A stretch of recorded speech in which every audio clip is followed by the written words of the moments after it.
Estamos iniciando mais um programa, sua versão, transmitido pela Elo TV, a TV mais próxima de você. E você, sabe o que faz um arqueólogo? Bom, professor de história, todos sabemos. Você sabe o que faz um perito judicial? Daqui a pouquinho, depois dos comerciais, ele, meu convidado, vai contar tudo para você. Enquanto o mundo acelera, os grandes líderes escolhem onde pousar o olhar. Apresentamos Fame Magazine Alphaville, onde negócios, cultura e estilo de vida se encontram com sofisticação. Entrevistas exclusivas, visão estratégica, curadoria de alto padrão. Mais do que uma revista, um manifesto silencioso de quem pensa à frente. Fame Magazine, conteúdo que inspira, estilo que lidera. Ele que é tudo isso que eu disse antes do comercial, chama-se Jefferson Bernardo. Prazer, Jé, por estar aqui com a gente. Todo o pessoal do Empate Forense, um grande abraço, Danilo Pelege, Bianca Pelege, um beijo a todos vocês, são grandes amigos meus. E mais um perito judicial está aqui com a gente. Mas para você que não sabe como funciona esse trabalho, o Jé vai explicar tudo, né, Jé? Verdade. Boa tarde, meu querido. Boa tarde, Vanessa. Uma honra, um prazer imenso estar aqui com você. A todos que estão nos vendo, uma boa tarde, um abraço carinhoso a todo o pessoal do Empate Forense. Muito bom estar aqui e vamos começar com esse bate-papo aí entre nós. Meu nome é Jefferson Bernardo, eu sou professor da área de Ciências Humanas. Aí é História, Geografia, Filosofia, Sociologia, e aí eu sou pós-graduado na área de Arqueologia e Antropologia. E parti para a perícia forense também. Então, todas essas áreas eu costumo desenvolver tanto na sala de aula quanto também na perícia. Então, tudo isso foi me ajudando aí e eu fui montando um arcabouço de conhecimento tanto para a sala de aula com os meus alunos, esses 24 anos de sala de aula, e também com o pessoal da perícia. Não são 2 dias, né, Jé? Não. Você sabe o que faz um arqueólogo? O que é isso? Como que funciona isso no Brasil? O arqueólogo, vocês já devem ter assistido aí o Indiana Jones, né? Todo mundo um dia já assistiu Indiana Jones. Eu comecei a gostar da arqueologia por conta do Indiana Jones. Mas ao contrário do filme, não tem o Templo da Perdição, não tem a mocinha em perigo, não tem um chicote. Ali o que acontece? O arqueólogo ele vai buscar evidências materiais sobre as sociedades ao longo do tempo. Principalmente sociedades que eram ágrafas. O que é uma sociedade ágrafa? Aquela sociedade que não sabia, não tinha prática, não tinha o desenvolvimento da escrita. Então, toda vez que vocês ouviram o termo ágrafo, é relacionado à escrita. Então, o arqueólogo ele vai utilizar, então, outros tipos de fontes, que nós chamamos de fontes materiais, para buscar informação dessas sociedades ao longo do tempo. Então, o arqueólogo ele vai na escavação, ele vai encontrar os objetos e ali ele vai contextualizar qual a utilidade daquele objeto. E a partir desse objeto, ele vai identificar como vivia aquela sociedade em um determinado período histórico. Que é por isso que a gente usa das datas também, né? E como que funciona isso no Brasil? Professor de história, ele tem muita ideia de data, de lugar, é justamente para você ter um contexto, não deixar as coisas soltas. E no Brasil, a arqueologia ela é usada para falar dos vestígios indígenas, tá? Dos primeiros povos, dos povos originários, e a arqueologia também no Brasil ela é utilizada para falar dos vestígios dos colonizadores ao longo do tempo. Por exemplo, uma fazenda que houve trabalho escravo, essa fazenda acaba se tornando um sítio arqueológico. O sítio arqueológico é o lugar que a gente determina na qual você vai encontrar os artefatos para contar a história do povo que estava ali.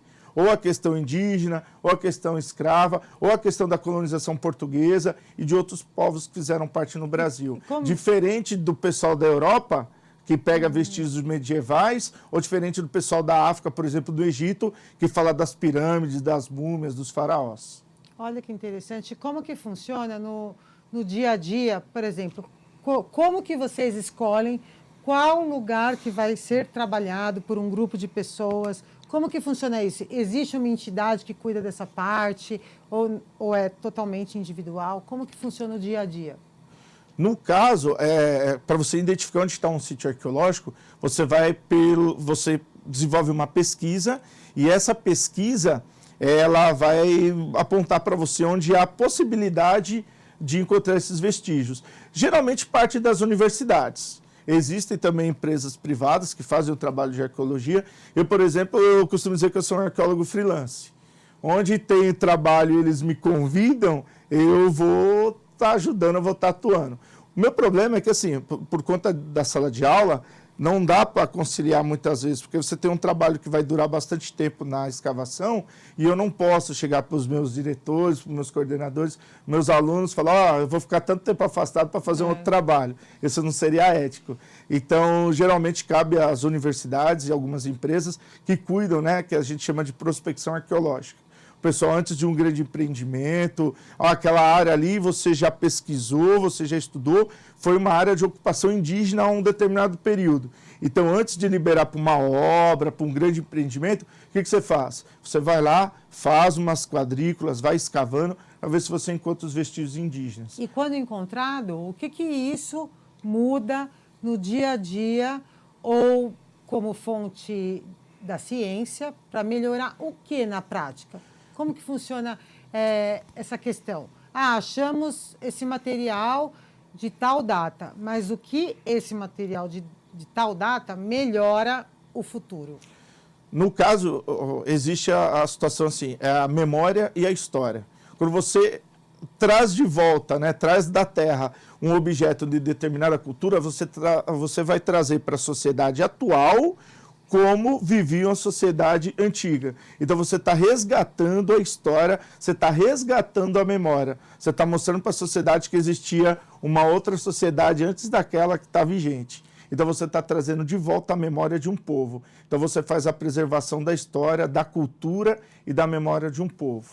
E, Jé, como que isso mudou? Você começou a agregar mais conhecimento e tornou-se perito forense, não é isso? Foi. E como que foi essa passagem? O que esta situação, o arqueólogo e o professor de história, tem a ver com a perícia? Como que foi essa junção? Mesmo lance do Indiana Jones. Sempre fui fã do Indiana Jones, então falei, a arqueologia me despertou através do Indiana Jones. Aí tem um seriado conhecido também por todo mundo, que é o CSI. Olhava aquilo e falava, pô, o lance da perícia, sensacional. É lógico, com aqueles lances, né, que a gente sabe... Cinematográfico. Isso, que, né... E aí eu conheci uma pessoa muito importante, foi meu parceiro de colégio, um colégio lá na Lapa. E aí eu encontrei um amigo chamado Danilo Pelege, que tinha o mesmo gosto que o meu para perícia. Então nós íamos ali, eu encontrava com ele ali na estação do Jardim Silveira, e nós íamos de trem ou íamos de carro. E nesse percurso todo, né, de Barueri praticamente até a Lapa, é um período meio, né, demorado, ainda mais se tem trânsito e tal. E indo para Lapa para dar aula naquele determinado colégio, nós íamos falando sobre isso. Só que o Danilo, ele tem um diferencial, que é a questão de ser professor de química. E na área da perícia, a química, né, é extremamente importante. Aí, nesse colégio, eu dava aula de geografia. Aí falava para ele, pô, irmão, como é que agora eu me enquadro? Eu vou ter que começar do zero, né? Ir para uma área, assim, química, engenharia, que na minha visão era só esse pessoal que fazia parte da perícia. Ele falou, não, Jefão, sempre me chamou de Jefão, né, porque eu sou um pouquinho alto, forte. Aí ele falou, não, Jefão, a sua área de geografia tem tudo a ver, a sua área de história. Você, para contar uma história, você precisa investigar, você não fala qualquer coisa. Você tem que estar baseado em alguma coisa, pesquisa, dados. Falei, então essa pesquisa que você faz, tanto a área de história, de geografia, o conhecimento do lugar, isso daí para perícia é extremamente importante. E aí eu fui costurando aos poucos. Aí, em determinado momento, eu fui para a parte de arqueologia. Falei, não, vou fazer a pós-graduação em arqueologia, vou para a parte da arqueologia. E aí o que aconteceu? Em determinado momento, eu vi que esse trato que eu tinha com os artefatos de um sítio arqueológico seria tão importante em uma cena de crime, por exemplo. Totalmente. Para ver se aquele objeto ele foi determinante para a ocorrência do fato, Ó, as duas pessoas entraram naquela situação por conta desse objeto.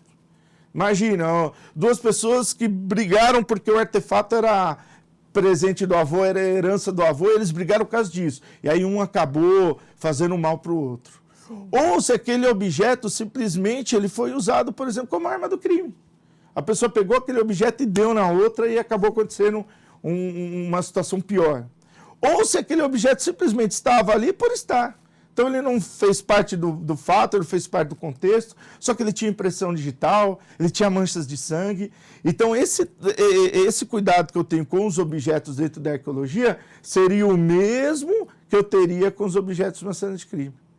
E para fazer tudo isso direitinho, bonitinho, para apresentar para o pessoal da polícia, para a autoridade policial, para o juiz, para a sociedade, para o advogado, para quem quer que seja, eu tinha que contar uma história.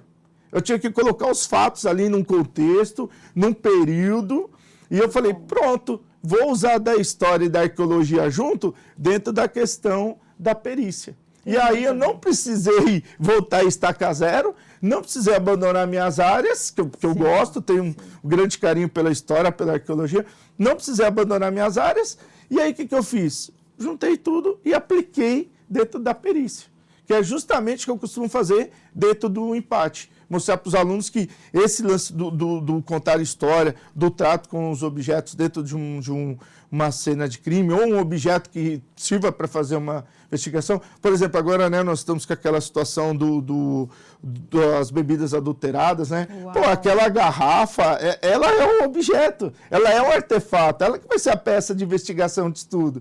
Então, o carinho que você vai ter ao manipular isso para tentar colocar dentro desse contexto, desses fatos que aconteceram, é extremamente importante. E é justamente isso que eu costumo fazer, é justamente isso que eu costumo trabalhar.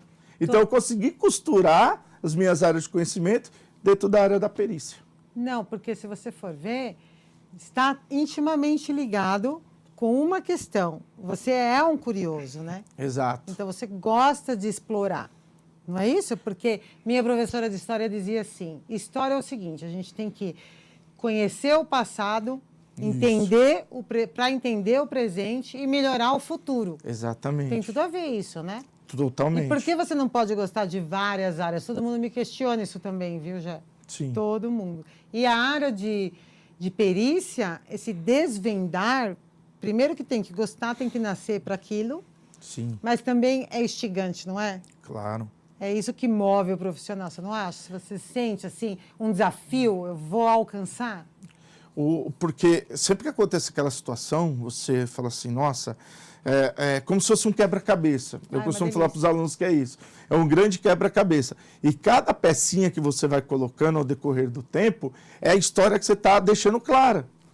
Ao ponto que você vai conseguir encaixar todas as pecinhas, ou quase todas, e você vai deixar claro para a sociedade o que aconteceu, sabe? Então, quanto mais clareza no trabalho da perícia, no trabalho da arqueologia, melhor para a sociedade, melhor para o magistrado, melhor para o advogado, para quem estava envolvido aquilo ali. É para você deixar claro, olha, gente, é isso que aconteceu. E é lógico se fazer a justiça. Então, quando eu parti para essa área, era justamente de usar desse conhecimento para deixar as coisas claras para todo mundo. E o lance da sua professora é muito legal, porque eu falo a mesma coisa para os meus alunos. Falo, a história é um processo, passado, presente e futuro. Você está no presente, você olha para o passado, fala, nossa, isso já aconteceu lá atrás e está acontecendo aqui. Será que foi bom no passado? Será que vai ser bom no presente? Se for bom, vamos manter, para que no futuro ocorra. Agora, se não foi legal, o que nós temos que fazer? É acabar com isso do presente para evitar que no futuro o pessoal possa sofrer com esses fatos. Né? Vou citar aquele sujeito lá da Alemanha, sabe? Não sei se posso falar o nome para não derrubar aqui, né? Aquele camarada lá da Alemanha, né? Não vou citar o nome dele, mas o pessoal de casa já entendeu o que eu estou falando. O que ele fez foi extremamente complicado, não? Tanto que desencadeou uma guerra, com outros fatores inúmeros aí. E aí o que acontece? No passado, a gente viu que aquilo ali não deu certo. Aquilo ali não deu certo. Aí, hoje, nós temos que impedir que fatos como aquele voltem a acontecer. Porque no futuro a gente sabe. O futuro a gente sabe, vai ter um sofrimento de um povo, vai ter um conflito entre as nações. Então, a história serve justamente para isso, para você analisar um processo e chegar à conclusão que aquilo está fazendo bem ou mal para a sociedade. É isso aí, a gente já volta depois dos nossos comerciais.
Voltando com meu amigo Jefferson Bernardo, falando de história, arqueologia e perícia forense. Eu ia falar criminal aqui, quase que sai.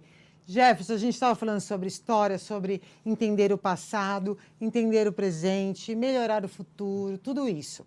E como que funciona hoje, como que está a questão de você ser professor de história na atualidade, como o mundo está recebendo as informações hoje?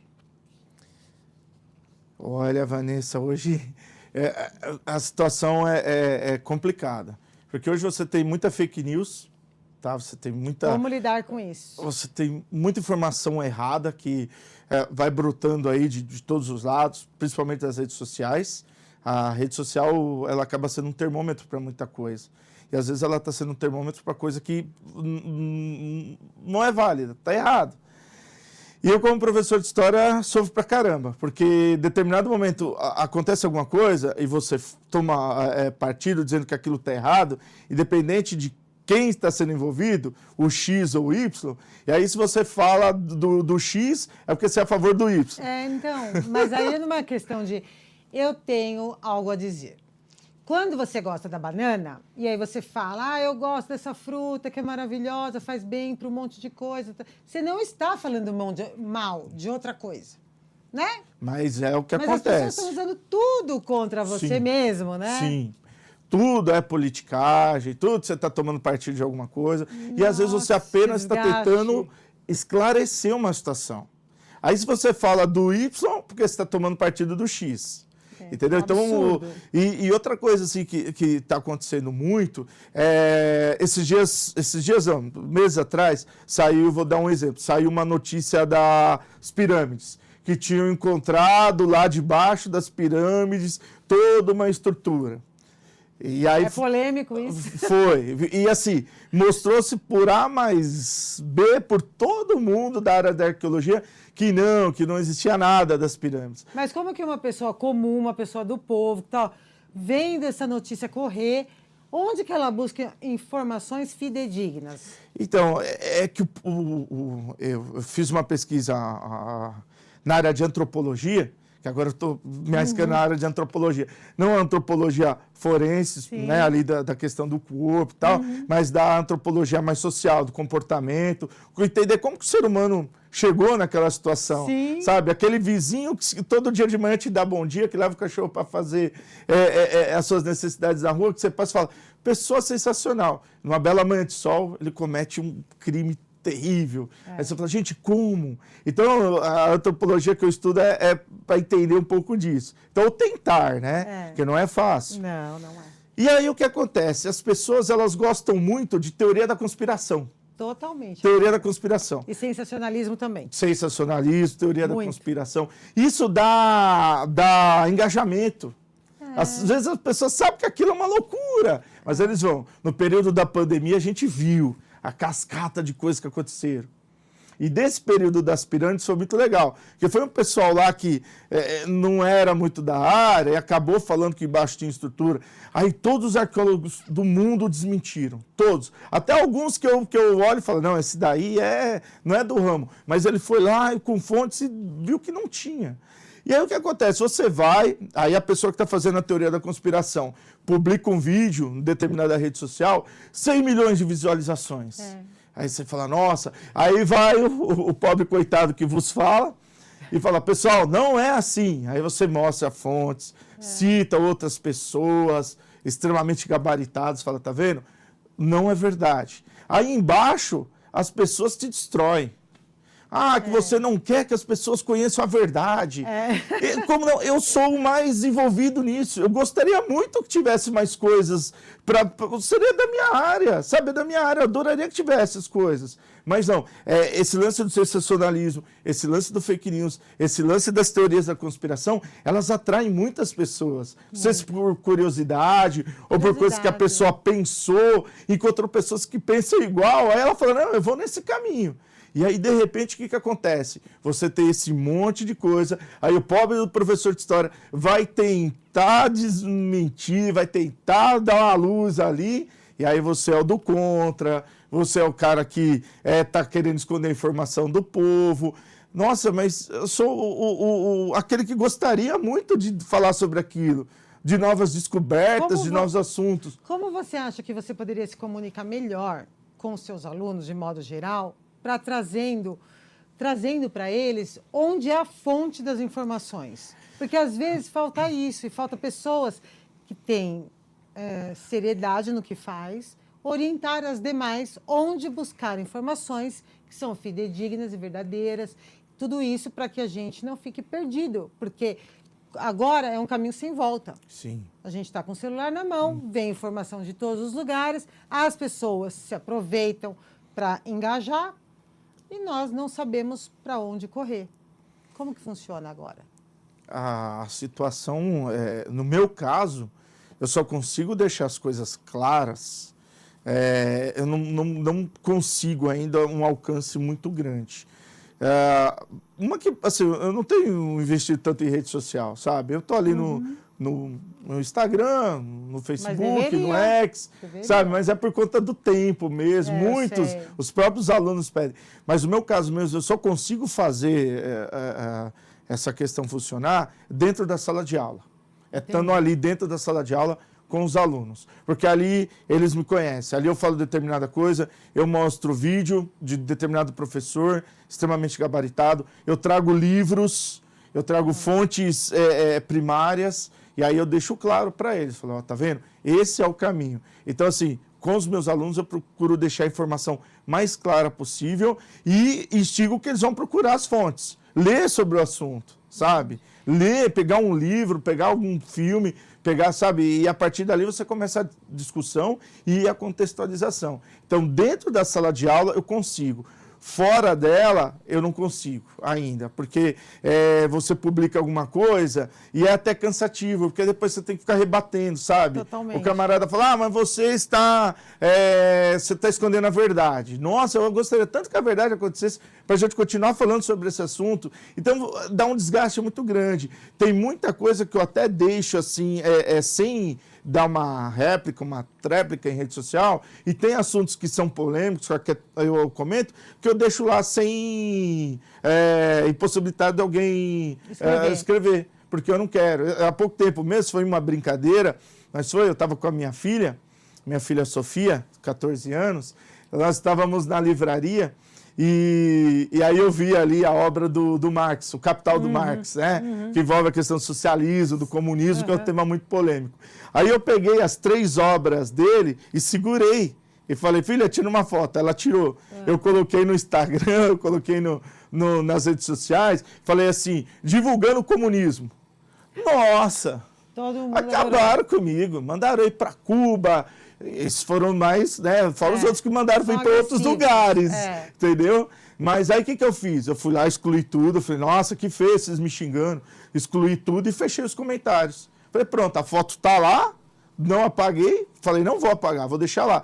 Aí os meus alunos, por isso que eu falei, dentro da sala de aula, os meus alunos sabem que é brincadeira, viram que eu estava zoando, porque, principalmente assim, o pessoal do nono, do ensino médio... E outra coisa, você, só te interrompendo, você tem que ensinar. O que eu sinto falta hoje é, a minha professora de história, na época a gente perguntava que lado que ela tinha, até para a gente tem admiração e acaba, né, seguindo a pessoa e tal.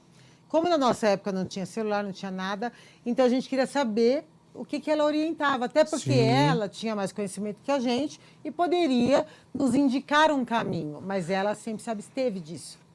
Ela nunca falou sou isso, sou aquilo. Então, o que está faltando na escola, e que eu acho que também não vai ser mais possível ser dessa forma, é os professores explicarem os 2 lados, tão somente passar informação. Por quê? Porque é o direito de cada cidadão, né, e vocês estão no processo de formar um cidadão, de escolha. Exatamente. E você tira esse direito quando os meus filhos, por exemplo, tinha o número 13 e uma estrela desenhado no quadro. Isso não é o professor que tem que fazer essa lavagem cerebral na criança.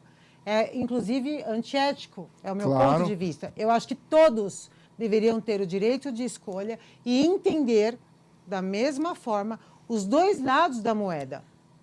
Né? Mas hoje, o professor, principalmente de história, é tido como doutrinador, o cara que vai, sabe? Porque, 24 anos, se eu quisesse, eu tinha formado um exército a meu favor. E não é assim. Os meus alunos entenderam a brincadeira que eu fiz lá. Mas, no geral, você acha que é assim, Jefferson? Com certeza.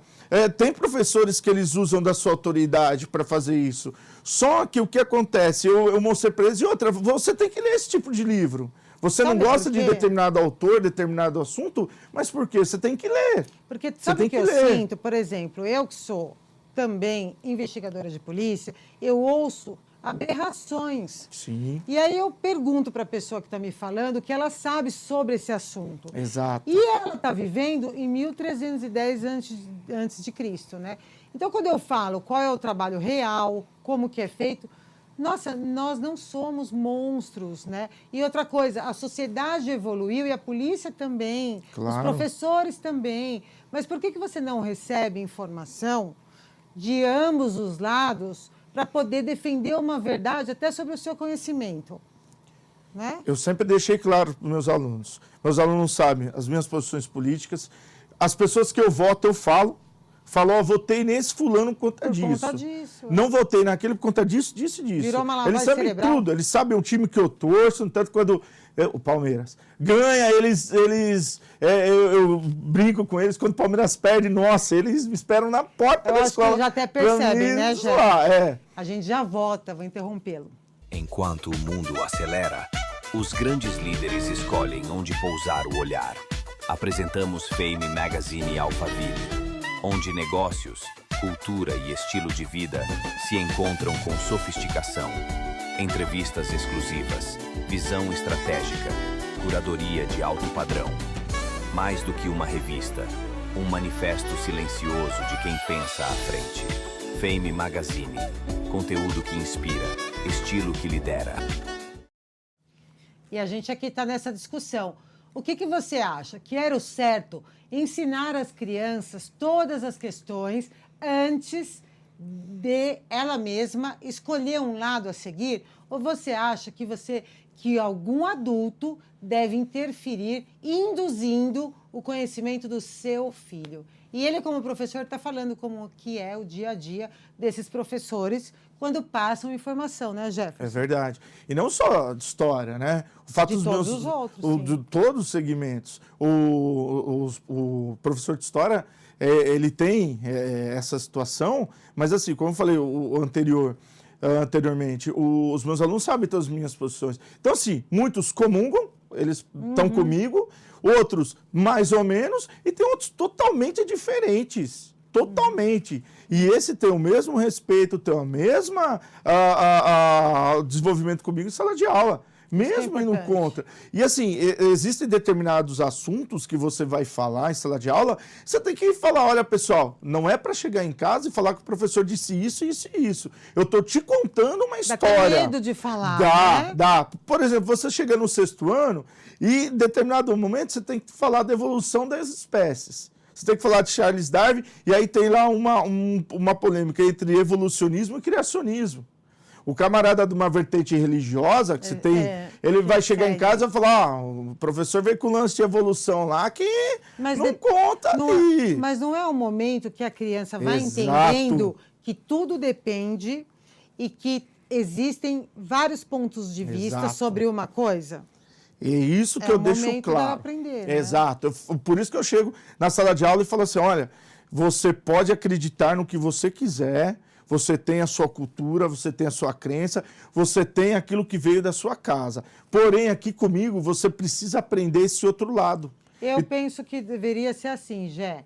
Do ponto de vista tal, é assim, assado, que é o que me cabe informar. Aí, no ponto de vista religioso, tem uma outra, defendem outra forma. Então, eu ia linkando, sabe? Exato. Só que o problema é que isso não acontece. O aluno chega em casa e fala, o professor ele negou o criacionismo, deixou Deus de lado. Aí no outro dia o pai vai lá, esse professor ateu, quer desvirtuar o berço, quer acabar com a família. É igual na reforma e na contra-reforma, né? Você fala da reforma protestante. A reforma protestante ela começa a partir do momento que a Igreja Católica pisou na bola. Então. E é inegável. Aí o que acontece? Depois você já teve um pedido de perdão. Isso, né? A Igreja Católica pisou na bola. E aí você chega e fala disso. E aí eu deixo claro, eu falo, gente, como homem, né, o ser humano, ele é terrível. Entendeu? Então vamos separar a igreja instituição da igreja fé. Daquilo que você acredita. E aí você fala. Aí teve um lá que chegou em casa, que o irmão era padre, falou, o professor acabou com a igreja católica. No outro dia o Paulo estava lá reclamando você tem que do professor de história. A falar assim, no ponto de vista Exato. X... Eu falo, segundo a história. Assim, é perfeita. Segundo a história. É a forma de se expressar e falar, não é isso? E a história conta que, mas é lógico, você pode apoiar aquilo que aconteceu ali, você pode discordar, você pode ficar ali em cima do muro, que acontece, fala ok, só que eu tenho que deixar claro para vocês que isso aconteceu, que sirva de reflexão para vocês. É igual o período que os militares governaram o Brasil. Tem gente que... Sensacional o período. Tem gente que abomina o período. Você está entendendo? Sim. Então, busque fontes, busque conhecimento, busque pessoas para sustentar os seus argumentos. Eu penso assim, Jefferson, que todo lado que você defender vai ter uma parte boa, ainda que seja mínima, e vai ter uma parte ruim, ainda que seja máxima ou mínima. Enfim, por isso que eu acho importante, quando passar informação em sala de aula, que seja dita de todas as formas, de todos os ângulos, para as crianças entenderem e ter conhecimento. Exatamente. Que é para isso que a gente vai na escola. E quando você for maior, se tornar um cidadão, você entender e se inserir na sociedade e fazer as suas escolhas. Eu acho a forma mais justa. Exato. Até porque a criança está em desenvolvimento, está absorvendo um monte de informação. É muito fácil, nessa idade, induzi-la, né? Então, a gente tem que ter o respeito da individualidade também. Só que você vê que determinadas instituições, eles fazem essa doutrinação, essa lavagem. entendeu? A escola ela não pode, mas outros lugares fazem. Então eles chegam na escola e, assim, a determinado momento que você aponta uma questão, você está doutrinando, você está fazendo isso. Eu não acho justo, porque, por exemplo, se você Exatamente. presta para estudar numa USP, vamos supor, né? Todos nós pagamos impostos, todos nós temos o direito de entrar numa universidade, e aí tem um lado político. Não, você está indo lá para aprender geografia, história. Exato. É sobre isso, né? E eu não entendi a que ponto que chegou essa lavagem cerebral usando no meio escolar, né? Que eu acho um absurdo. Porque, assim, o debate, ele existe, o debate ele faz parte. E é saudável. Entendeu? Okay? É saudável, saudável, entendeu? Só que as coisas elas têm que ser ponderadas E de que não acordo são com mais. o ponto de vista. Não sendo uma coisa que Não você, são. sabe, vou impor. Eu já vi escolas, por exemplo, determinados assuntos do livro de ciência e história eram arrancados. Olha lá.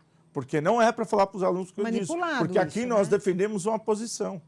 E às vezes o professor ele Manipulação. está nessa, porque o professor ele é um pai de família, ele é uma mãe de família, ele precisa trabalhar, entendeu? Então assim, eu chego na escola, eu vou dançar conforme a música. Eu vou dançar conforme a música, porque não sei até que ponto eu falando determinada coisa, isso vai me prejudicar. Então tem olha isso só, também. Nós estamos envolvidos por interesses alheios Sim. e por medo. Uhum. Isso é muito grave, porque nós trabalhamos para esclarecer alguns fatos e disponibilizar a justiça para que ela se aproxime da verdade e seja feita. Olha como é sério isso. E por questões econômicas também. Muito. Por questões econômicas. Porque quando gira em torno de, às vezes, uma prestação de serviço ou um produto, que muitas vezes é o que as escolas fazem, então você não pode prejudicar o seu serviço, aquele claro. produto, Tem que entendeu? sobreviver, Então né? você tem uma questão econômica também. E Com isso certeza. acontece. Eu já vi muitos professores sendo mandados embora porque deixaram claras suas opiniões ali.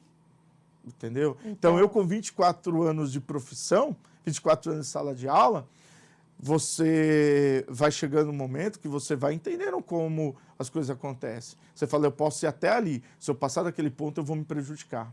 Então, às vezes, você acaba omitindo as coisas e isso por medo. E necessidade. Por necessidade. E isso eu vou dizer para você, Vanessa, isso acaba comigo, por exemplo. Porque eu não suporto ver determinadas coisas. Eu tenho que falar, eu tenho que mostrar, mas a situação acaba te prejudicando, ao ponto de você falar, não, deixa. E outra, o camarada que fica, isso daí é uma dica para você que está em casa nos assistindo. Você pode tomar um determinado posicionamento em relação a alguns temas. Porém, no Enem, no vestibular, pode ser que aquilo que você está ali convicto não vai cair, porque ele vai pedir o outro lado. Entendeu? Então, por isso que é bom sempre estudar os dois lados. Mesmo que você deteste. Ah, eu não gosto de tal coisa. Então, por que você não gosta? Já leu livro sobre aquilo? Já fez pesquisa sobre aquilo? Já. Então, eu estou convicto que não gosto por conta daquilo que eu ouvi. Ótimo. Então, você tem os dois lados ali, de entendimento ou de contextualização. E na hora do Enem, do vestibular, de redigir uma redação, você vai ter argumentos para sustentar aquilo que você coloca. E isso é muito importante. Porque até para você responder tanto essas provas, tudo isso, você tem que também se atentar ao que o outro vai querer ouvir. Exato. E como vai ser recebida a informação que você quer passar. Nem sempre é sobre a verdade. Exato. Né? E olha que difícil isso, né? E já mudou muito a questão de dar aula com o celular. E houve essa mudança também de não poder mais usar celular na escola. Como que está esse desenvolvimento dessa ordem nas escolas, no seu dia a dia? A situação é o seguinte, o celular, a internet, eu sempre tive como uma ferramenta, sabe? Tudo que você pode trazer informação, é uma ferramenta, ótimo. E voltando um pouco antes do período da pandemia, porque assim, quando começou a pandemia, as escolas fecharam, né, e tudo mais, aí começou o período das aulas remoto. Então o professor teve que se reinventar. Muito. O professor teve que se reinventar. E não era fácil, não era fácil. Você, trocentas plataformas surgiram, você tinha que gravar aula, você tinha que fazer aula ao vivo. Então foi um negócio assim doido, sabe? Foi extremamente complicado. O professor teve que se reinventar. E aí, a partir do momento que você estava dominando a tecnologia, tudo, e aí você volta para a sala de aula tendo aquilo ali como um aliado. Só que, infelizmente, o que aconteceu? Tem gente que não sabe a hora de parar. Então, tinha muitos alunos que não desgrudavam o celular. Estava ali sempre com fone de ouvido, ele estava totalmente desconexo da aula. Há estudos que falam que vicia. Sim. Né? E é muito sim. sério isso. Muito sério. Uma dependência, né? Eu estava vendo um artigo numa determinada revista, fugiu o nome agora, e estava falando da tecnodependência, né? Da dependência da tecnologia. E o público-alvo dessa dependência, adolescentes. Da faixa ali dos 12, passando por 18, o gráfico estava indo até aos 30. Entendi. Então isso é muito preocupante, porque as pessoas elas não conseguem mais se desvincular a ponto de prestar atenção numa aula. É lógico, tem aulas que elas são mais agradáveis, dependendo do tema, tem aulas que não são, entendeu? Mas é complicado, o professor não é todo dia que está ali, sabe, naquela dinâmica, naquela interação total, gente. Não é impossível. Você que dá aula de manhã, tarde e noite, é impossível. A primeira aula você está com gás, na última você está morrendo, você está destruído. Não tem mais garganta. Eu estou para vir aqui com a Vanessa há muito tempo, mas a garganta, por conta do tempo, as coisas, eu estava com uma voz horrível. Falei, olha, como que eu vou me apresentar desse jeito? Até gravei um áudio para ela ver. Falei, olha só como eu estou. Então, o professor passa por tudo isso, sem contar o estresse, sem contar, sabe, que não é fácil. Jefferson, você acha que aumentou muito o nível de estresse dos profissionais dessa área? Aumentou bastante. Porque a gente fala muito em depressão para o pessoal que dá aula, leciona, né? A maioria dos professores que você vê afastado são por questões psicológicas. Você tem aqueles por questão física, né? Claro. Mas a maioria são por questões psicológicas. Pela desvalorização mesmo, a nível econômico, falta de respeito por conta de alunos, falta de respeito por conta das instituições, falta de respeito por conta do governo, então, sabe? O que você sente que esse trato que o aluno tem hoje com o professor advém dos pais? Está faltando educação na base? É isso que vocês sentem? Eu sinto. Porque quando eu tirava uma nota vermelha, meu pai perguntava para mim o que aconteceu. Meu pai perguntava para mim, meu pai me questionava. O que aconteceu? O que faltou? Hoje não. Hoje o pai pergunta para o professor. O professor está sendo o culpado daquilo ali. Às vezes o camarada ele vai para a sala de aula e não faz nada. Não abre o caderno. Aí chega no final do bimestre, do trimestre, do semestre, aquela nota vermelha. E você acaba sendo o culpado. O que você não fez? O que faltou para não despertar o interesse? E outra, sem contar outras coisas, vocês perceberam que eu falo, né, muito e falo alto, né? Não sei aí o pessoal da produção aí, como que tá o volume, né? Mas o pessoal fala que eu falo alto também, porque eu sou formada em educação física, sou professora também. Uma vez eu recebi eu fui chamado numa determinada escola aí há tempos atrás, eu lembro como se fosse hoje, isso faz tempo, hein? O diretor me chamou lá, porque a aula no 6º ano, né? Que eu estava gritando, eu falo muito alto, estava gritando, e aí o que aconteceu? A menina acabou não conseguindo perguntar as coisas na aula porque eu falava muito alto. Ai, meu Deus. A gente já volta depois dos comerciais.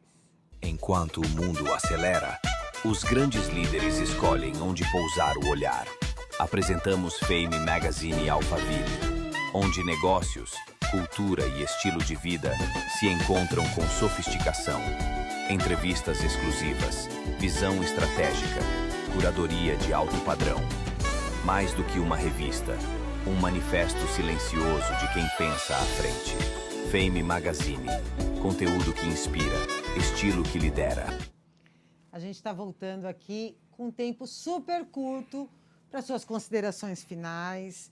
Foi um prazer tê-lo aqui, como todos do Empate Forense que já estiveram comigo e muitos virão ainda. Volto a mandar um abraço à Bianca, ao Danilo Pelege, toda a galera do Empate Forense. Olha, o tempo passou rápido, né? O papo tá bom, mas... Vanessa, muito obrigado pelo carinho, pela atenção. Espero voltar aqui mais vezes, Muitas tá? outras. Espero que vocês tenham gostado. Também deixo aqui meu abraço ao Empate Forense, ao professor Danilo Pelegi, deixar um beijão grande para minha esposa Tati, para minha filha Sofia, tá? E para os meus alunos, para os meus ex-alunos. Muito obrigado pelo carinho, pela atenção de vocês. E, pessoal, vai uma dica importante. Estude, pesquise, não deixe aquele fato ser a verdade absoluta. Questione. E essas coisas vão levando você ao caminho da clareza, tá bom? E aqui está o presentinho do programa, uma lembrança. Muito obrigado. Minha canequinha. Show. Vou guardar com muito carinho. Por favor. E foi um prazer tê-lo aqui.